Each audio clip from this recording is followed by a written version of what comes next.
Welcome back to Your Average Witch, where we talk about witch life, witch stories, and sometimes a little witchcraft, on the full and new moon every month. In this episode, I talked to Majorie, the punk priestess. Majorie tells us how astrology can help us understand the Depp versus Heard trial, how she uses social media in her craft, and how your environment can change your practice. Before we get into it, I want to remind you that I now have a voicemail. Call to leave a comment about a past guest, or suggest a question about a guest you'd like to hear from. You can even ask me a question personally. If I choose your voicemail, I'll play it on the show, so please speak clearly. It's Google Voice, and it's not the best recording in the world. The phone number is 520-230-3896. Now let's get to the stories. Hi, Majorie. Welcome to the show. Hi, thank you so much. Thank you for having me. Would you please introduce yourself and let everybody know what you do and who you are and where they can find you? Yes, so I'm Majorie, and I'm the force behind the Punk Priestess. And I'm a tarot reader, an astrologer, a Reiki practitioner, and magical creator. You can find me on Instagram at the Punk Priestess. I also have a podcast called the Punk Priestess Podcast that's on Instagram, as well as Spotify and Apple Podcast. And I have my witchy shop, which is called the Punk Priestess. So you can just find that on Google. What does it mean to you when you call yourself a witch? So it's interesting because I only started calling myself a witch a few years ago because people started calling me one since I read tarot and I'm an astrologer. But I never sought to be a witch or to even really identify with that label. I was just kind of living my life authentically, and I'm a very creative person who likes esoteric things. So I guess calling myself a witch is just a way to kind of categorize everything that I do. But I feel like I'm more of a holistic practitioner in a way, but the witchy label, it does fit with just with my other esoteric passions. So you were doing astrology and things like that were you doing tarot before you took on the mantle of witch? Yeah, so I have been studying astrology since I was 12 years old. So that's been for 18 years. And I started getting into tarot when I was 21. So that was like 9 years ago. And learning tarot became really easy for me with the astrology background because they're sisters to me. So it was just kind of a very organic transition. But I use both in my personal craft. And I just think it's like one of the coolest relationships. How did it become a business for you? So I immediately started reading for friends, started reading for clients pretty much right when I got my deck. It just happened very quickly. So this was back in 2014. And over the time, I just kind of decided to make it a business. I think I came up with the Punk Priestess around 2018. And then it just grew and grew. And of course, of COVID, I was able to really hone in on my business and expand it and grow it, and it's still evolving to this day. But yeah, it just kind of just happened really quickly, and just slowly over time just kind of making it into what it is today. Do you have any daily rituals or daily practices that you'll share with us? So I'm an Aries, so I have like a lot of changeability in my day. So I'm not really disciplined enough to have a consistent ritual practice, unfortunately. And I kind of think that routine kills the magic of our everyday. So I like to have a lot of flexibility, and more of my ritual work comes through in small moments, like bringing certain crystals with me on my daily journey. And then reading the daily astrological transits every day is kind of a little ritual that I have. But most of my main ritual work is channeled very intuitively and in the moment during new and full moons each month, or if there's something that I am very focused on trying to work with in my life, I will set aside time during those moments to kind of enhance more magic into my life. Hmm. Nobody's ever gone into it like that before. Yeah. I mean, it's just like, I feel like I need a lot of flexibility. So it's hard for me to just like every day do the same thing because I get bored very easily. So it's just kind of mixing it up a bit. That makes sense. I have an Aries moon, so Okay. I get that Yeah. kind of wild child sort of need something Hmm. new. Yeah. Even though you only decided to call yourself a witch recently, do you feel like you have any family history with witchcraft or the metaphysical, any past stories that you could share if you remember any and think back and think, that was something? Hmm. Yeah. So I actually recently learned that my great great grandma lived her life by the farmer's almanac. And coming from an ancestry of slavery, the farmer's almanac was crucial to their life. And even after slavery, still maintaining the land, the farmer's almanac was just part of their livelihood. So I learned that my great great grandma, was really into that, really into astrology, really into the moon phases. And then one of my great grandmas, she's really connected to angels, and she has a very strong psychic intuition.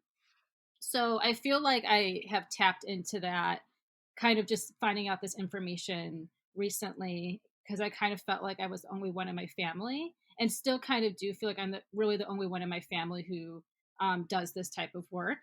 But slowly, a lot of my cousins are starting to kind of hone into some of their intuitive abilities. And I think kind of having me as an example to see what I'm doing with this type of ability has kind of made them feel more comfortable in expressing their gifts as well. So yeah, I'm starting to see the trickle down effect, which is really cool. I wish I could have that. I wish I had that. Yeah.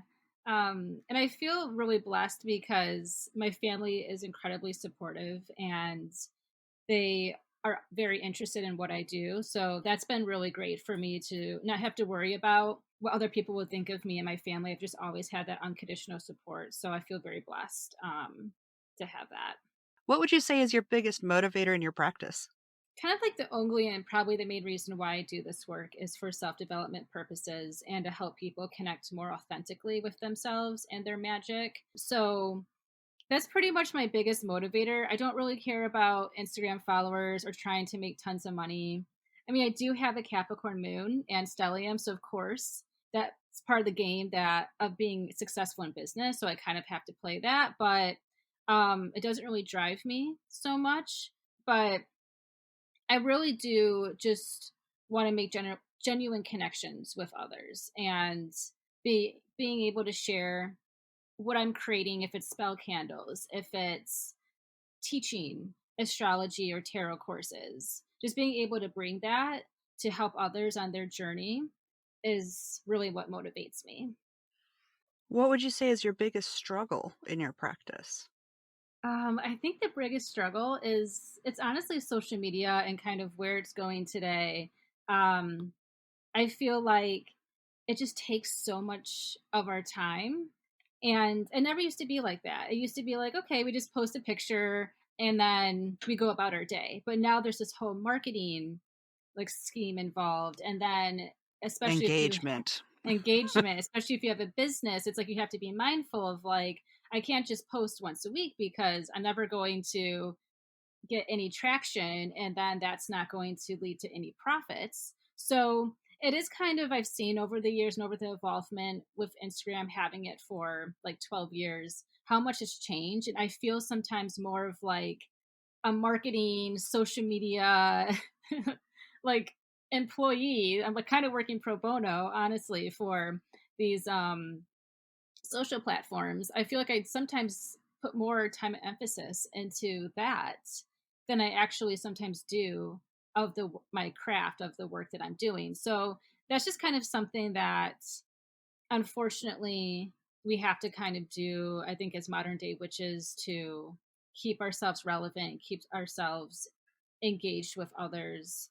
But I think having good boundaries is something that I'm working on, and having a more streamlined system of how I want to curate post, what I want to put on Instagram, and then, or TikTok, or what other social platforms, and then kind of go about my day. So yeah, it's a thing. It's a thing that I don't really like that much, but it's kind of like, if you want to play the game, you have to, in a sense, play the game. I'm interested in the idea that you were working pro bono for Instagram, because when you introduced yourself, you gave out your Instagram handle before you put out your own website. Oh, well, that's just actually how I mean, I was just kind of reading what I wrote. I just had that first. But Oh, well, I mean, but I do yeah. that too. That's how Yeah. I do it, because Mhm. that's mainly where I focus my Yeah. energy. Yeah. I mean, yeah, it's just like, there's a love-hate relationship with social media, because it's fun. I do enjoy social media. I enjoy even looking at other people's posts and the memes and stuff. Like, it is fun. It's part of our daily lives at this point. But we do kind of have to monitor and really think about how much time we're spending on these platforms. And the more time we spend on these platforms, it's actually like free labor. So it's just kind of thinking, wow, I just gave Instagram 4 hours of my time instead of putting that, and it was for free because they're not paying, unless you do get, a client, or you make some type of money through your business, like, then that time is useful. But most of the time, we have to kind of think about, wow, that was just 4 hours of my day. And where did that go? What was that purpose? That's not even So, going into the whole scammer issue where they're actually helping people steal money from you and from your followers and listeners and customers. hmm. Yeah, that's been a big issue. I've had some of my followers get scammed, and you try to give them as much leadway and heads up as you can, but still, they're not always looking at your stories. They're not always looking on your actual page for a post about scam accounts. So, unfortunately, there are going to be some victims to that. But I think now, since it's been going on for like a year, people are more aware of the scammers and the type of messages they'll receive via DM. So I'm hoping that kind of dies out. They have been getting more creative, the scammers, but I still kind of feel like you can tell just through like energy alone if an account is the real authentic person or if it's someone fake. I feel like we covered how social media affects your well, do you feel like social media affects your practice? I think it does, yeah, because witchcraft has been so private for so long. And within the past kind of 3 years, if we want to talk about the surgence of it during the height of the pandemic, we now saw this more visual representation of witchcraft. And it's, with TikToks, with reels, with more informative slide post on social media. So I think that has definitely um, changed my practice too, because a lot of the work I was doing was private. And then now it's like, oh, I am showing this more publicly, or I'm like posting something on my stories about what I do, or taking more pictures. When before, for years, that was just kind of to myself and with my clients. Now, I'm kind of curious about this. I think I know the answer just based on how it works, but I found that I would show people how I crafted a spell, Hmm. but I wouldn't do the spell on video for myself. And I just say, I use this and this is why, and figure out what you need to do for it. Hmm. But I'm not actually doing it publicly. Do you do anything like that? No, I'll show the after effects. Like, I'll do my own Oh, spells, and then I'll just like make a video or reel or take pictures of it. But yeah, I'm not doing like a step by step. And I guess the only way I would kind of do more explanation of what I do is through IG lives. If I'm like breaking down like a celebrity's astrology, they can like see me in person, like, kind of breaking that down. But yeah, I try not to give too much away, especially a huge issue of mine that I've had the past couple years have been a lot of people plagiarizing my work. And I try to just keep things very, very private, but I will show, because I'm all about the aesthetics. So I do like to show aesthetically pleasing candle magic that I'm doing, or I like to take pictures of some of the spreads that I do.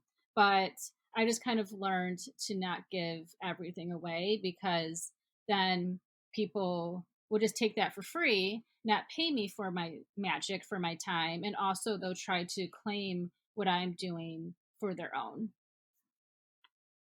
Now, speaking of celebrity things and lives, you've been doing stories about the Amber Heard and is that how you say her name? Yep. Amber Heard and Johnny Depp. You've been doing lives about that. Mm-hmm. What did people think about it? I just feel like everybody's fascinated. I'm avoiding it because I got issues, but I know everybody's wound. Yeah, so it's been received really well. I'm actually doing my fourth one this coming week, because Kate Moss is going to be Yeah. on trial You're the reason I know tomorrow. that. Yes. And I'm a huge Kate Moss fan. She's my favorite model. I've had pictures of her on my wall growing up, so it's like I'm really, really excited. And they were talking about that for a couple of weeks, and then they finally confirmed it yesterday that she was going to be on the stand. So I'm excited about that. But yeah, it's just really interesting with Johnny Depp's astrology and Amber Heard's, not only their synastry alone, but just their own separate charts, and how this trial is just so on point with what's going on in their astrology. And just kind of really shows that astrology really is the blueprint of your life. And what you're going through in your everyday life is a reflection of your personal astrology. So it's just been wild. And I also covered Elon Musk. I covered James Franco. So, like, some characters coming into the scene of the trial, just kind of breaking down some of their chart as well to kind of see how they relate and fit within this story. Um, but it's been received really well. And I thought I was shadow banned on Instagram for like 2 weeks because I just lost like a bunch of followers like 2 weeks after I did like the my second live on them. But there's just like a lot of anti Johnny Depp supporters out there just trying to silence the truth, trying to silence people's freedom of speech. So I personally have held back really sharing a lot about the trial, just so I can not have my account deleted or shadow Yeah. banned. But it's interesting how when the truth wants to come out, there will be people who will try to silence you. And I'm just doing the astrology. I'm not. I mean, I do have my own personal opinion, but I'm just looking at the astrology in an objective way, because their astrology led them to this place, and it's also in correlation to the current transits that we're all um, universally experiencing as well. So it's just really cool to kind of see how the puzzle pieces fit together for this trial. That's so far beyond me. I was like a quarter of towards the last quarter of what you were saying. I just understood very little. Okay. You said transits, and my brain just said, "Okay, we're in the part you don't understand."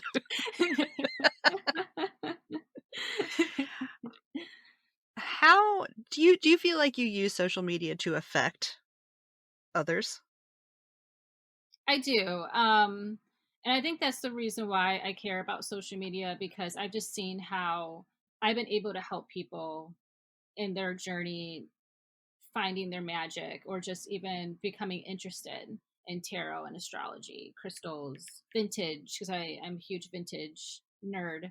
But I feel like I do it for an expression of myself, because these are the things I like and I find interesting, and I want to share that with others. But I really enjoy when someone messages me and tells me, "Oh my god, the playlist you created for Sagittarius season changed my life," or even like meeting some of my like true friendships, some of my strongest friendships I've actually met through Instagram, and we never met in real life, some of them, but we like talk every day. And I actually consider some of my friends through this community virtually deeper bonds and connections than I have with some of my real life friends. So I think without social media, I would have never been opened up to this community, and I felt alone for so long until literally 5 years ago I started like connecting more with other witches, and I'm like, wow, other people are interested in what I do too. It's not just me. So I owe social media that, because without, I feel, the support of the community and also seeing people interested in doing the same thing that I am doing, I wouldn't probably be so heavily deep into this work, and I probably wouldn't even put a lot of emphasis on social media. That's such a good answer. Man, that's meaty. I know I covered a lot there. Do you feel like you owe anything to your listeners or viewers or followers? I feel like at this point now with my business, I do, in a way, need to uphold a level of relevancy, because I do have clients who are consistent that I'm like reading every month, or I've kind of formed my own community with the Punk Priestess, so I do owe it to them to have content, and I don't feel like it's a pressure, but for myself too, that I have put so much time, emphasis, years into my business, into my craft. I owe it to myself. I think that's the number one thing. It's like my own level of consistency, my own level of not only exploring my magic, but bringing it to the world and having that kind of be a driving purpose for my life. That's kind of like the number one reason why I do what I do and continue to do what I do, is for my own self motivation. But um, I do feel that, yeah, now I kind of have a little bit of a responsibility being like a community leader in some way. Is there anything you wish was discussed more in well, first of all, how do you feel about the term witch community? Do you feel like there is one? Yes, definitely. I definitely feel like there's a witch community. And I mean, it's an umbrella because there's some witches who are, focused on different things, like more spell driven. Some are more like tarot driven or like pagan driven. So it's definitely a spectrum. It's definitely an umbrella, but there is a community for sure. And I feel like it's very it just, they all blend into each other, because most likely if you're interested in tarot, you're going to be probably interested in astrology, or you're going to be interested in crystals. So I kind of like to see how everything meshes together within the community. So um so yeah, I definitely think there's a very strong community, but we kind of all just have our own little interests that we kind of partake more interest in.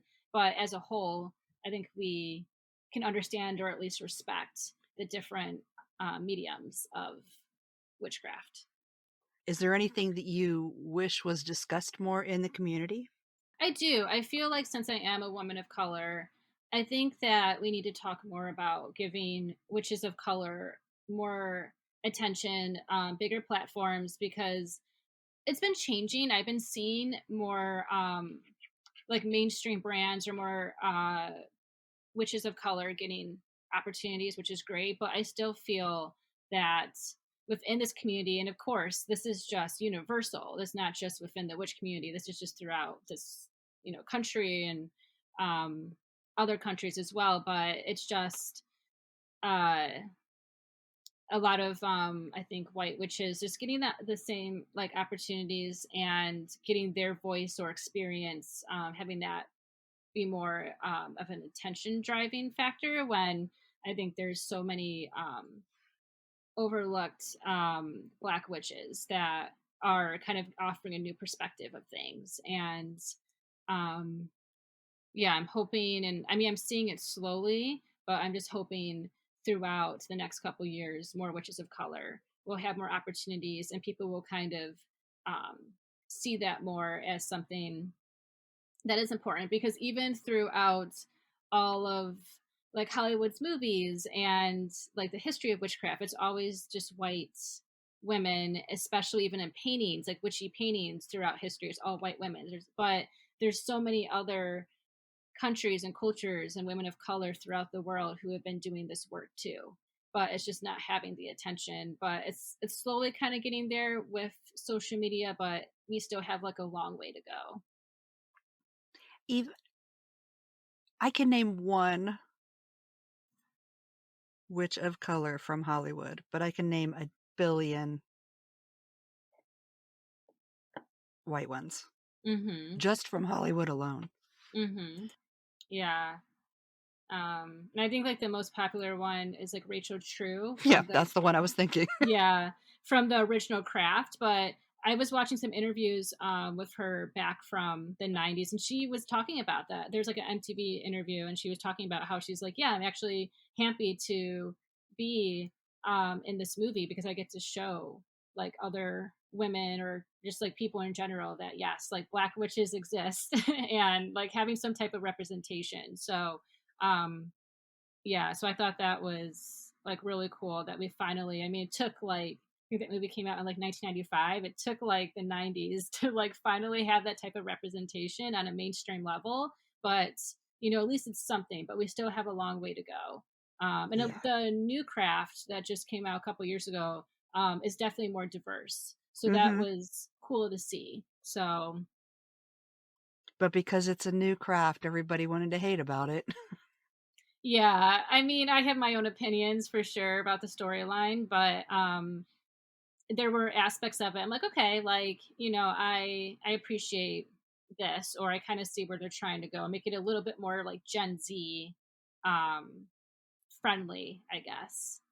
So, I feel like people my age, and I'm pre-internet, I feel like people my age, maybe it's just the way people are in general, I don't know. But if it's something new,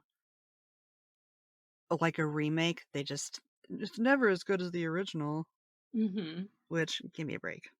Yeah. Yeah. It's a hit or miss sometimes. But yeah. So can you tell me what you dislike and like the most about the witch community in general? Mhm. So what I like the most is just that there is this acceptedness of you kind of can be who you want to be. Like there's no rules or guidelines. Um and I think that's very freeing, especially as an Aries. I'm like, don't give me rules. I will rebel against the rules. I need to kind of just do my own thing and just see how it goes. But I do like how, you can make an Instagram account. You can just kind of start doing your own magic the way you want to do it, and you'll find people who are really in support of you, or you'll find people who just don't really connect with your craft, but at least you kind of have the freedom to express yourself, and there is a community there that will support you, um, and you're not alone in this work. um, I feel like what I dislike a lot is that there isn't really a way to fully monitor if someone is replicating your work or trying to um, kind of copy your style sometimes. Like it's hard with social media because it's just so broad to really, unless it's like a really direct plagiarism copy to something. But it's hard with spiritual work. It's hard with spell work and intuitive esoteric work sometimes to be like, oh, that was my original idea, even though it could have been, maybe a spell or maybe like something you created. But yeah, I just, in my experience in the past couple years, with the surgence of the switchy community, I've had a lot of people copy my ideas, steal my work, or even just want to get readings of me just to kind of see my style and then try to replicate that as their own, even though it's impossible to because that's my own style of reading. But yeah, and it's kind of been hard because even some friendships or people I thought were my friends who thought were genuine in this community, it was kind of like just for them to have more opportunities for themselves or just use like certain people for clout. I've had like someone who I thought was a friend of mine for like, and it was kind of interesting as this person like right away was like, oh, I want to be your friend, or like it was just kind of seemed like, wow, this person's like really engaged and really likes my content. And then over time I would kind of see, oh, my website has this type of service. Now yours suddenly mirrors what I'm trying to do. And then unfortunately, like you have to block and delete these type of people who are just trying to use a fake friendship just to kind of copy your work. Steal from you. So That's so yeah. bizarre to me. Mm-hmm. I cannot. I am so do what you want to do that I got out of the army because I don't like. I want to do my own thing. So it's so insane to me that people would bother to do all of that. Mm-hmm. It's so Yeah. weird to me. I cannot fathom it. Yeah, and it's just, I mean, people do this throughout life too. They'll try to scam and scheme. It doesn't have to be this witchy industry. It's just in general, we see it happening. People try to take advantage. And, of course, those type of characters are going to find their way in these spaces and pretend that what they're offering is genuine and that, they're like a witch too, but really they're just trying to be on the up of a trend. And then I've been also seeing like so many accounts who were trying to ride this witch wave during the height of the pandemic in 2020 and 2021. It started kind of filtering out those witches or those people who were just in it for the ride. And then now I really do see like so many accounts just not being active or just kind of disengaged from the community in general because they were just trying to ride the trend. Now they're on to the next trend. So yeah, it's It's either a so weird. lifestyle or it's a trend. So yeah. I'm going to shift gears a little bit. Do you feel like you ever have imposter syndrome? And how do you cope with that if you do? Mm-hmm. Um, I think the comparison of what others are doing can of course lead to a lot of self doubt sometimes. I think that's natural, and of course, sometimes I have imposter syndrome, but I mostly just try to stay in my own lane. And for me, when I see like other accounts, like oh they have all these followers or oh they're doing this and that, when you really kind of look closely to some of these accounts and what the majority of people sometimes in this witchy space are doing, they're really just a carbon copy of each other. And their motivations aren't really authentic. And their work, like the intuitive work, is just not there. So we'll see like a lot of these huge accounts have like all these followers, but they're just posting memes. They're not really they're not really doing intuitive driven work or really working with people's energy. And I feel like if your motivation is just to get a bunch of followers on social media, how is that actual authentic engagement if you are offering services with your clients? Is it really connected with helping someone's spiritual growth, or is it just to make money or just to get more clout? So that kind of helped with my self-doubt because I just realized I'm running my own race. The work that I'm doing is completely opposite of what some of these other accounts are doing. And I don't follow a lot of witchy accounts anymore. I try to keep that community kind of small for a reason, not only just to protect my own work and not have people plagiarize off of me, but just so I can continue within my own frame of mind and not um, Get unconsciously tainted? get tainted or unconsciously get influenced. And I have so many other interests. Like I'm a fashion designer. I'm interested in fashion. I follow a lot of music accounts, vintage, crystals. So I have so many other things outside of the witchy community that I'm interested in, and I also participate in my day to day life. So I sometimes am more inclined to follow those accounts than I am to really acclimate myself to immersely in this witchy space. So that has really helped with the self doubt, imposter syndrome. I really relate to the not following people because you might be influenced because I'm a jeweler. Mm. And so I at first I was following all these jewelers and all these metalsmiths and everything. And then I would realize, this looks a lot like what I saw 3 weeks ago. So I actually unfollowed a ton, not Hmm. because I don't love their work, but because I want to do my work. Yes, exactly. What would you say brings you the most joy in your practice? So The most joy would definitely be connecting with my clients. And it's just interesting because when I read tarot, there's like another source that kind of comes into me, like, and it's just like I'm kind of channeling at this point. And it's just, I can feel on a vibrational level, like, wow, like I'm connecting with this person in a way that is unexplainable for me. And that's when I kind of resonate, like, this is the work that I'm meant to do in this life. And then I feel like I really help people in a genuine, authentic way. And then, like, weeks later or days later, they'll tell me, "Oh my God, your reading changed my life," or, because of you, I'm now able to see this more clearly, or this is all the change that has happened in my life. So just kind of having um, that response that I'm actually helping people for the betterment of their life, which is why I got into this work in the beginning, was for self-development purposes. And then that naturally led me to kind of be a healer and to help others. That's kind of why I I continue to do this work and what is the most beneficial for me. Would you say witchcraft has changed your life? And if so, how?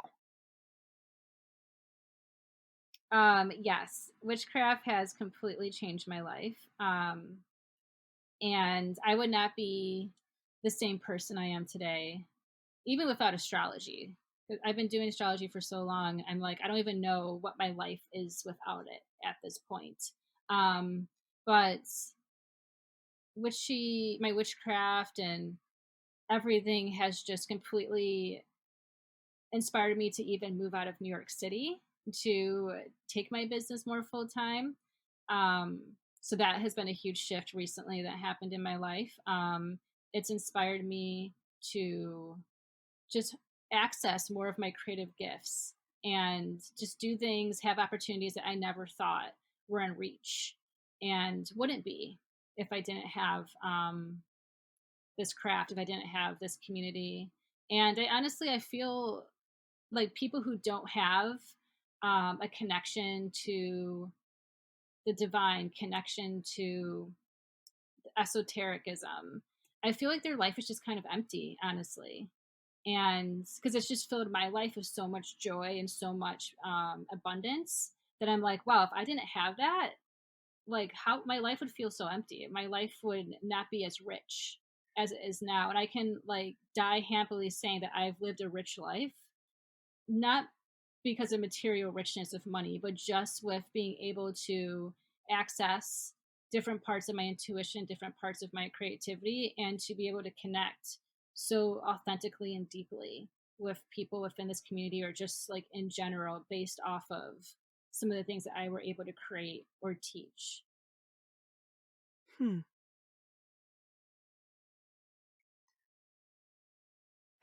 Who or what would you say are the three biggest influences on your practice?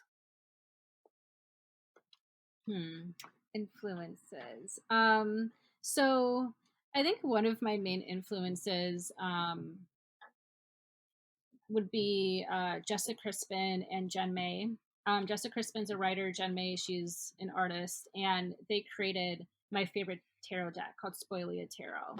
And this tarot deck is currently out of print. It's been out of print for a couple years, but I have a couple copies. I actually have one like in a safe right now under lock and key. So, um, but their deck literally changed my life. And I remember I saw there's like this witch shop in Brooklyn. I saw them post a picture of the Aries card and immediately identified it as, I'm like, oh my God, like I'm an Aries. There's like tarot deck that has astrology cards. This is like my two loves in one. So I immediately called the shop and I was like, I need to get this deck. So I like went after work, got the deck immediately, and it just connected with me like no other tool has.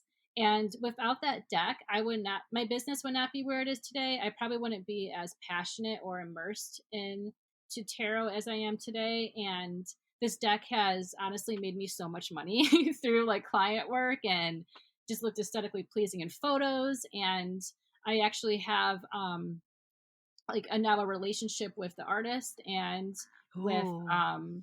the authors. So it's just like they become supporters of my work, and it has been through the magic of their deck.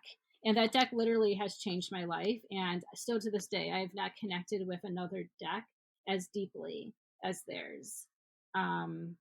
So that has definitely been an influence for me. I think also just really trying to teach people more about um, witchcraft and about tarot, and it's about like these different esoteric attributes and how to incorporate them in your everyday life. That has been a huge influence on my practice. And then also Reiki. Reiki is something that I just started getting into last year. I became a practitioner last year, and I'm slowly starting to see how that has evolved more in my own personal practice and in my life. And that's kind of, I feel intuitively, that's the future of my life, my business, of my craft. And I've been slowly acclimating my life to incorporate more Reiki and more energy work. Um, and yeah, that's influence. And I guess too, honestly, social media has been a big influence on my practice, because not only has it pushed me to be more creative and to put myself out there more in an extroverted way, but it's connected me with other people, other witches, other people like me who have helped influence me. Just like the deck example, like I would have never been able to connect with my favorite deck if it wasn't for social media putting a picture of that card on their Instagram page. So, yeah. I love that you said social media was one of the influences, because I don't think anybody said that before, but it is such a huge influence in my own life. It wouldn't have occurred to me to say, but it is. Yeah. Who would you like to see answer questions like this? Who would you like to see on the show next if I was searching for people to be on the show, which I am? Yeah. So, one of my friends, Morgan, her Instagram handle is Lucid Kitsch, and she is one of the coolest witches. And I authentically love everything that she does. We have a lot in common too, but she's a musician. She created her own tarot deck, her own oracle deck. She sells vintage. She's into just so many awesome things. And she also has different like writing, like a zine. She has like different like witchy community based projects that she does, and opens up for other witches to create their own to share their own magic and create their own work. So yeah, Morgan is like probably one of the most interesting witches I'm lucky enough to be friends with, and she's really cool too. Okay, lucid kitsch as in kitschy, not like in kitchen. Yeah, Kitsch. So Okay. Lucidkitch. Now, you mentioned that you recently moved out of the city. Mm-hmm. How I feel like if I lived in New York City, my practice would be completely different from what it is. How do you feel like environment has played any part in your practice, or how has it shaped it?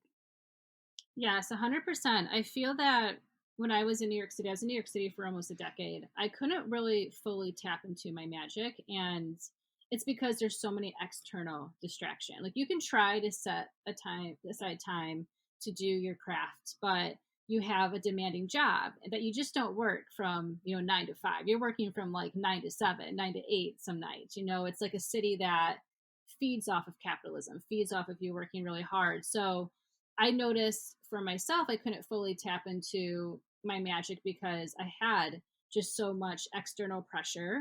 And also, it's just financially expensive. So you can't really, I feel like, you have your rent you have to pay for. You can't really sometimes use all that money that you would like towards your craft. You have to be a little bit more mindful and frugal about, what you're buying, what you're kind of dedicating your resources towards. And I feel like it's really hard for healers to really tap into their authentic magic living in a big city, because there's just so many personalities, there's so many people, and it can be kind of draining on your energy. But I have noticed since moving back to the Midwest, things have kind of been able to slow down. There's not so much pressure to perform, to work crazy hours, to um, afford like a crazy expensive lifestyle. So you can kind of get that energy back and put it into the work that you're doing. So, like during COVID, I was able to publish an ebook. I had the time to do that because I wasn't um, in the city for the entirety of that year. And then now being back in the Midwest, I've been able to kind of have my content on social media be the best it's ever been. And I've been able to grow my business in ways and spend more time on it than I've ever been able to if I was like living back in New York City. So I moved for that intention. It was for multiple reasons, but it was mostly because I wanted to grow my business and I knew I wouldn't be able to do it in that crazy hectic environment. Um, but I feel that in the next decade, I'm going to be living probably either in like a counterculture community or I'm going to be like very remote, like in the woods, in the mountains somewhere. So, like healers, they really do self isolate. And that's kind of when you know you are in presence of someone who's very enlightened. It's because they don't need the noise of external distraction because they find that peace within themselves. And that's why the majority of spiritual leaders and healers throughout history have lived in isolation or have lived in like more stress-free environments. And I think it was a good move for me to make that choice, even though I love living in the city, but I just feel more aligned and connected with myself more so than I've ever been because I don't have to deal with a lot of things that just don't even have anything to do with my craft or my life, my witchy life. I cannot imagine living in New York City or even near New York City. I visited, I went there for some awards thing once, and it was one of the most stressful times of my life. I was only there for like maybe 48 hours. Mm-hmm. But gosh. Yeah. I mean, it's fun. Like, I lived there like in my entirety of my 20s, and I feel like that was great, you know, when you're like really young and, you know, you want to experience and explore and be curious and go on adventures. That's really, really fun. But the downside of that is you work really, really hard to the point where it's just, you know, years go by. Like I look at the past decade of my life working in the fashion industry and I'm like, what did I really accomplish? I was just trying to work on these crazy projects, or I was just kind of like working on building someone else's dream and someone else's wealth. When I can put that same time and energy and focus into my own dreams and building my own Yes. wealth. So that was like the realization I had last year. I'm like, you know, why am I doing this? And when I do like look back at the past 10 years of my life, so I just turned 30 this year. When I look back at those past 10 years, I'm like, wow, like it's all kind of a blur. Like I know I had fun as well living in New York, but I also know like I went through a lot of crazy situations and it's helped me grow and it helped me kind of expand my level of like dealing with certain people with certain personalities. Like I would never have gotten that experience if I stayed in the Midwest and just been around the same type of people my entire life. But I'm thankful for the experience, but also like I'm happy that part of my life is over and I'm ready to build for the next 10 years and next decade. I'm excited for like what's 40 going to look like and kind of take the experience and opportunities that I was able to have in the past decade and like bring them into the forefront to create more success for the next decade to come. Nice. Mhm. Was there anything else that you wanted to talk about before we go? Yeah, so kind of just talk about some things that are going on for my business, some things I have on the horizon. So, first, I'm open for tarot and astrology readings, and I'm booking for this summer. So, definitely, if you want a reading, you can head over to my website, thepunkpriestess.com, and you can find your reading there. And then next month, I am doing a crystal class workshop. So that's going to be towards the end of June, and it's going to be a couple hours on a Sunday. We're just going to talk about crystals and how to work with them, and certain crystals you should have in your collection and use throughout your day. So I'm going to be starting tomorrow, or pretty soon, I'm going to be having that available on my website for purchase to sign up for the class. And then I have a spell candle collection coming soon that I'm excited about. That will be for the Capricorn full moon. That's going to be coming up in July. So look out for that. And if you want to follow me on YouTube, I have taroscopes for the zodiac signs, as well as my podcast. I have it on Spotify and Apple Podcasts to listen to as well. And that's it. Nice. Now, I have 2 surprises at the end. Mm-hmm. The first one, and they're not even really questions, they're more requests. The first one is, would you please recommend something to the listeners? And it can be anything at all. It doesn't have to be witch related. It doesn't have to be esoteric. It can be a song you like, or a new TV show, or some snack you just found. Recommend Mm-hmm. something. Yeah, I love music, so some of the greatest albums right now that I'm listening to, there's like a new Warpaint album. Porridge Radio has a new album out, and I think just listening to PJ Harvey, like just listen to like all of her albums, is just something. It's just tapping into just someone who is just so brilliant and just so creative and beyond this world. And I feel like I listen to PJ Harvey. I've been listening to her heavily right now, but she has just inspired my entire life. And I think like giving yourself the gift of listening to PJ Harvey will just completely transform your soul. Nice. I will admit that I don't know if I've heard anything by PJ Harvey, which is stupid because people have been recommending or saying, hey, I love this. I don't even know if it's a person or a band. Oh, but I'm it's a embarrassed. person. It's a person. It's okay. Since like the 2000s, since live Yeah. journal time, people have been talking about it. And I still Mhm. don't know if I've heard it or not. Yeah. I'm a sad person. The second thing is, would you please tell me a story that you love to tell? It doesn't have to be witchcraft related, just when you get together with people, family or friends that you really like and are comfortable with, and this story just comes up and everybody likes to hear it. Yeah, so I guess one story, this happened when I was in 4th grade. So I think I was like 10 years old. I was probably like 10 or 11 years old. And it was my cousin's wedding. And before, so it was in Illinois. So we got there like a day early before the wedding and the reception. So my family and I, and like some of my other cousins, we decided to get our ears pierced because none of us had our ears pierced. So we went to this local mall. We went to Claire's, and ended up getting our ears pierced. And then after we got our ears pierced, there was this like inside mall like little zoo. So there was like all these reptiles What? and like animals. Yeah, it was just kind of like I mean, maybe they don't do them now Malls are so anymore. weird. Yeah.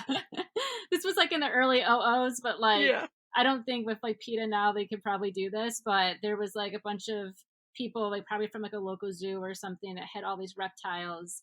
And they were like in the middle of the mall, and you can, look at them and stuff like that. So they were like asking if anyone wanted to hold a baby alligator. So I was like, oh, okay, this is kind of interesting, but um I didn't think they were going to pick me. I was like, oh, I'm only like 10, 11 years old. They're not going to pick me. But they ended up picking me to hold this baby alligator. So I was holding this little baby alligator. It wasn't actually little, it was pretty big. And I was able to hold it, but it was still pretty heavy. It probably weighed at least like 40 something pounds. Oh my gosh. And at the time I was like probably like 80 something. So it's probably like half my weight. And they're like, yeah, he gets really excited. So, be careful, he might like pee. So right Oh, after they said no. that, the alligator peed all the way down my leg.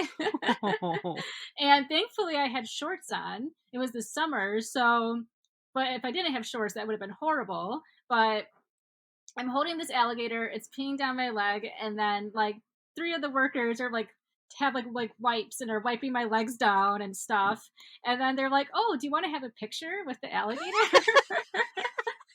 And I'm like, at this point we're acclimated, like we might as well. So there's this picture of like me with the alligator on my lap, and then like my cousins and like my brother and sister behind me, and then we have like this huge boa constrictor snake wrapped around us, and then the alligator is on my lap. And yeah, I will never forget that moment. Like, who can say they've been peed on by an alligator? Not many people. Oh my gosh. We're into reptiles. And as a kid, I would have done that. But now that I know more, there's no way I'm holding a 40-pound alligator.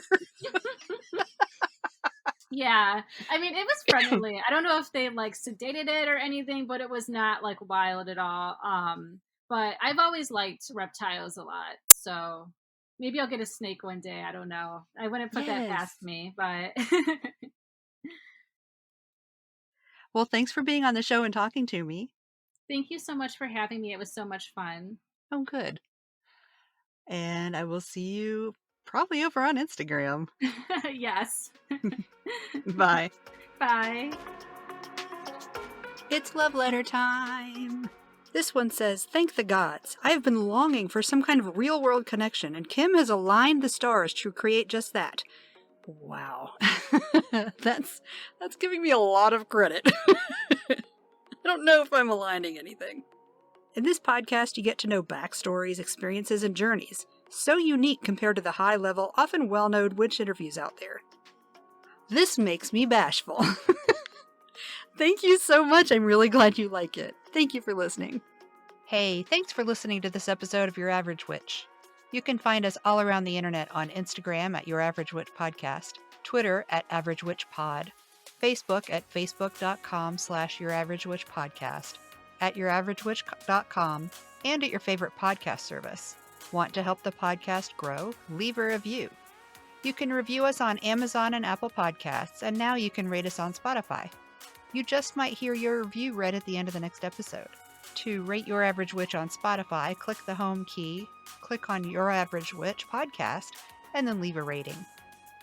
You can also support the show by going to patreon.com/CleverKimsCurios. Hey, thanks for listening to this episode of Your Average Witch.